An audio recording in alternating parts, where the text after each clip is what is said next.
2D Mario games have changed and evolved a lot since the classic Super Mario Bros. The series has switched things up, jumped from system to system, and then sort of ended with Super Mario Land 2. That is until almost 14 years later, when New Super Mario Bros. Hit the market, with a title that, made sense for about a year or two, I guess. This game was sort of a rebirth for the franchise after such a long drought of 2D games. There were new enemies, new gameplay mechanics, new power-ups. This truly was a new Super Mario Bros. Experience. And while the series has gotten a pretty bad reputation over the years because of how little it seemed to innovate from entry to entry, the first game was actually really original, while also being a solid Mario game. The Nintendo DS was still pretty new at the time, and was having major successes with games like Nintendogs and Mario Kart, but what it was really missing was a classic 2D Mario platformer. And this obviously went down pretty well, because the game became the highest selling DS game of all time. Maybe it was because the game was a perfect fit for the system, maybe the quality of the game was really high, or maybe it was because Nintendo had been focusing on their 3D Mario titles for a while. But one thing is for certain, everyone from reviewers to casual gamers were loving this reimagination of the classic Mario formula. So let's take a look back at this, now old, new Super Mario Bros. Game. While the story of the game is the pretty standard, princess gets captured, Mario must rescue her, it wastes no time getting into it, starting us out with this small cutscene and throwing us right into the world map. The first level actually takes place right where the cutscene was, which I think was a pretty nice touch. Immediately, the game does a fantastic job of letting us get used to the controls and how to interact with enemies and blocks, while introducing us to the concept of power-ups for all of the players that are either too young or live under rocks and have never seen this thing before. As you progress through the game, it pretty quickly keeps introducing you to new mechanics, enemies and power-ups in a very natural way. As per usual, Mario runs and jumps his way through the course, but now we also get to perform things like ground pounds, triple jumps, and wall jumps, giving us so many more movement options and designing the game around these abilities. The game definitely has a slightly floatier feel to it, but that isn't inherently a bad thing, since the game understands that and caters to it in its levels. There are a ton of enemies to fight in this game, from Mario staples like Koopas, to brand new enemies like the Snailicorn. I almost wish I was joking. Maybe it's biased because this is my first Mario game, but the enemies here often feel really unique and fun. Balloon Boo, Bruiser, Splunkin. Okay, seriously, who is coming up with these names? They all add new gameplay elements that can often be really fun to play around. And as a counterpart to enemies, we of course have power-ups. On the whole, they are really fun. I mean, we've got the Blue Shell, Mini Mushroom, and Mega Mushroom, on top of the more staple power-ups like the Super Mushroom, Fire Flower, and Starman. These are all really fun to use, but also tend to completely change how you play the level depending on which you have. For example, if you have the Blue Shell, you are suddenly speeding your way through the level, knocking out enemies in your way, but having to be careful of falling into any holes, or accidentally knocking into a wall and going backwards. If you have the Fire Flower, you will probably be spamming fireballs at everything in your path, making the level a whole lot easier. The Mini Mushroom will have you playing very safely, while also being able to essentially jump over anything you want. And the Mega Mushroom, well, you don't really need much of a strategy here. While every level is completable without any sort of power-ups whatsoever, playing with different power-ups can make it so much more fun, which is why it kinda sucks that you'll rarely get to use them. The majority of levels will only have mushrooms and fire flowers to find, and in basically every level, the fire flower is the strongest option, since you can one-shot virtually every enemy in your way. The Mega Mushroom is, admittedly, just a bit of a gimmick, and is rarely ever seen, or even usable half the time. Come on Nintendo, what is this? And the Blue Shell, which you can only obtain through things like the flying question mark block. Honestly, this is a little disappointing while playing the game, because it would be really cool to see these power-ups a little more in some levels. NSMB also has a reserve item slot, which I really do love. If you manage to avoid getting hit, you can save another item for later. Or visit a Toad House and try and get lucky with one of the rarer items. The only issue is that it's pretty easy to exploit. If you happen to die after getting a checkpoint, for example, there is always an item block right where you respawn. If you hit it normally, you'd get a Super Mushroom, but if you use something like a Fire Flower, you will get another Fire Flower in your reserve. I noticed that the game had a considerable amount more challenge to it when I avoided doing this, but overall, I think it's such a nice feature to have. The level design in New Super Mario Bros. Is absolutely fantastic. In total, there are 8 worlds, and every world will have levels that are based around that world's theme. For instance, the Snow World will have a snow level, an ice level, and even the castle is themed around ice flooring. Meanwhile, the Jungle World will have lots of different levels themed around the jungle environment, and the Mountain World will have levels where you're on a cliffside or flying way up in the sky. The reason this works so well and doesn't get boring is that none of the levels feel anything alike to each other. And of course, to break things up even more, there are things like the water levels and the ghost houses. And on top of that, they were throwing something completely different to anything we've seen before, just to add even more variety. But one of the things that NSMB does best is encourage exploration and curiosity. There are a ton of secrets hidden within the levels of this game. Sometimes they are just little areas that are sort of neat to find, but other times they will lead you to secret exits, which can let you unlock secret levels, bypass some areas, or shoot yourself out of a fucking cannon.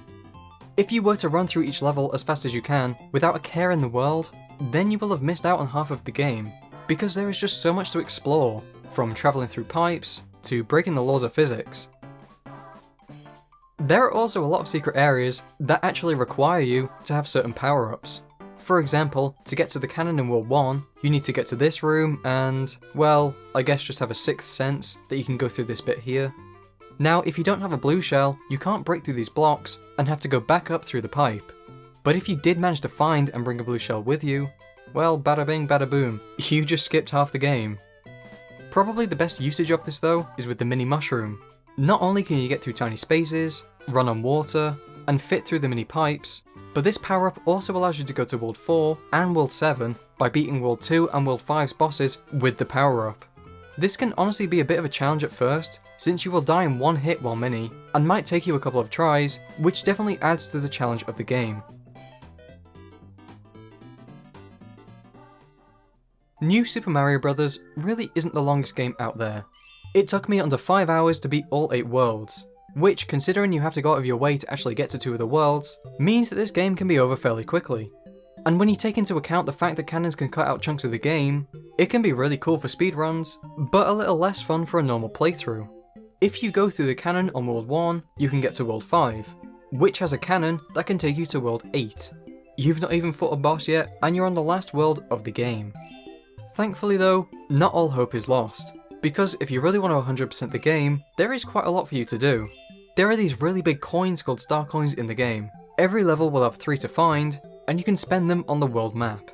These star coins are pretty great for beefing up the game's length, because while you might get 1 or 2 in a level while playing for the first time, you'll probably not get all 3 without replaying them for the majority of levels.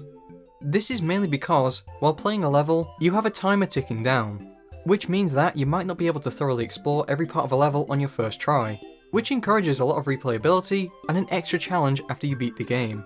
This is only amplified by the fact that a lot of star coins are really well hidden. Even in some of the earlier levels, you'll need to either get lucky or use some out-of-the-box thinking to realise that there might be one nearby. And if you're not using a guide, this can easily add a lot of playtime as you explore and experiment through the levels. The star coins can also sometimes be used to unlock other levels, which are no less unique and exciting than the normal levels are. In fact, sometimes they can feel even more special to play through. And if it's not star coins you're going back to levels for, there are tons of secrets as mentioned before. A lot of levels will reward you for going back to them with different power-ups, because you can then go to new areas that you didn't even know about the first time you played. And after all of this, you could probably double your playtime. And if this still isn't enough for you, you can activate a challenge mode by pressing L, R, L, R, X, X, Y, Y. This makes the game play a little bit more like the classic Mario Bros, where you can't go left. Or maybe you want to play the game as Luigi by holding L and R when selecting a file. So if you just prefer his voice lines, want to play the game again with a minor change, or just fucking hate the colour red, this game has an option for you. NSMB isn't the hardest game in the world, but it's not meant to be. The game was designed for being able to play on the go if you wanted, and each level could be a short burst of fun with the ability to explore or mess around trying to get to a certain area. That being said, there are a lot of levels, especially in the later worlds, that genuinely give you a real challenge without feeling unfair or poorly designed. Sometimes the platforming can be quite tricky, sometimes you might have some troubles with a certain type of enemy, or maybe the mere sight of a hammer bro gives you nightmares. The great thing about this though, is that if you don't like something, or find a certain type of enemy particularly annoying to deal with, the game won't linger on it for too long. So if you hate the ghost houses, or those damn water levels, it's fine because you will only get them every now and then. The hardest part about a world should realistically be the boss fights, and in most cases this is true. There are castles at the end of each world, but also at least one tower level that acts as a bit of a mini boss. The issue with these towers though is the lack of variety. The actual tower levels themselves tend to be fantastic, and honestly some of the better levels in this game. But once you get to the boss at the end, it will always be Bowser Jr., and the fight will play out pretty much the exact same every time. The only difference is, sometimes he'll run at you, and you have to jump on him 3 times, and then sometimes you'll have to throw shells back at him before you jump on him 3 times. It's not a bad fight or anything, but after doing this for 8 worlds, it's beyond stale, and doesn't feel particularly rewarding anymore. The only positive is that the platform will change slightly depending on which world you're in, which can potentially make it harder, but not really. The actual boss fights though are completely the opposite.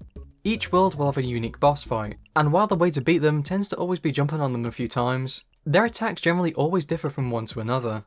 So in the first world, you will go up against Bowser and kill him. Jesus, that was fast. And then in World 2, you'll have a mummified Pokey who will rapidly go in and out of the sand while firing, rocks at you, I think. World 3 has Cheap Skipper, along with a bunch of Cheap Cheeps, which force you to really time your jumps properly. World 4 has a giant Goomba, where you have to get up high with the platforms. Honestly, I'm not sure why they didn't use Goomboss here instead. World 5 has Petey Piranha, who will fly up above and strike down, all while you're having to run around on ice, which makes the fight so much more tough. World 6 has a Monty Mole in a fucking tank, and is arguably one of the best bosses in the game, as you have to avoid his artillery while trying to climb up the tank. World 7 has Like a Thunder, whose fight refreshingly takes place on top of a castle, high up in the clouds. And then World 8 will have you fight against Bowser once again, only this time in the form of Dry Bowser. This fight is pretty similar to the first Bowser fight, although this time he feels much more aggressive and throws bones at you, while also being invulnerable to fireballs, which is a bit of an issue with some of the other bosses. While you could just play through their fights normally, it's ridiculously easy to kill them all by spamming fireballs, and considering the size of some of these bosses, the Fire Flower feels way too strong against them. After you beat Dry Bowser, another section of World 8 appears, and you have one last fight. This time you're against... seriously, Bowser Jr. again? Who then throws his dance remains into a pot, unleashing a bigger, and again more aggressive Bowser. This is definitely the most difficult fight in the game, because you have to deal with Bowser's fireballs, while also knocking back Junior's shells into him so that you can kill him first, before being able to run underneath and kill him once and for all. Every boss in this game feels so fun to fight against, and while Wii reintroduces the Koopalings, they're getting very stale now. At least in the DS game, there was something completely new every time you went through those doors. And the majority of the time, it will be themed around the world that you just beat, which is such a nice way to end each castle. While the main game of New Super Mario Bros. Is absolutely fantastic on its own, one of the things that made this game so great were the minigames. Some of the most iconic ones being the Luigi Casino card games, but some of my favourites from childhood being Wanted and the Bob-omb sorting game. Throwing in a load of minigames once again padded out the gameplay quite nicely, to the point where you couldn't really be upset about the game's length, since you could spend hours upon hours trying to get new high scores in all sorts of games. These were, if nothing else, just a really nice feature to have, and helped pass the time while travelling or waiting. I honestly really wish more modern games did this sort of thing. There was also another game mode included called Mario vs Luigi, where you could battle it out against a friend trying to compete for stars. This was one that I had a lot of memories with, but sadly, couldn't seem to get my DS to work.